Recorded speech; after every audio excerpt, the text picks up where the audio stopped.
Pag sumakay ka sa elevator ng ospital na to sa Quezon City, ay idadala ka nito sa morgue. Mga kaibigan, ito ay ang Capitol Medical Center na matatagpuan sa Corner Scout Magbanwa Street, Quezon City.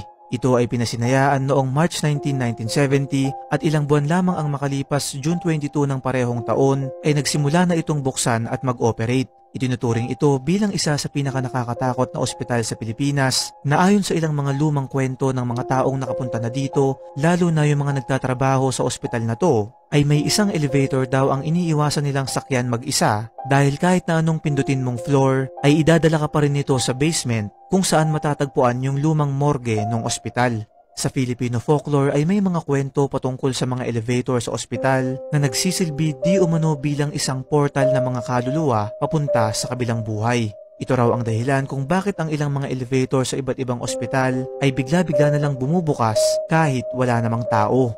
Kaya naman kung ikaw ay nagtatrabaho sa ospital, doktor, nurse, pharmacist, medical technologist, at iba pang allied health profession, ay ibahagi mo sa comment section ang inyong karanasan sa inyong ospital, lalo na sa mga nagtatrabaho sa Capitol Medical Center.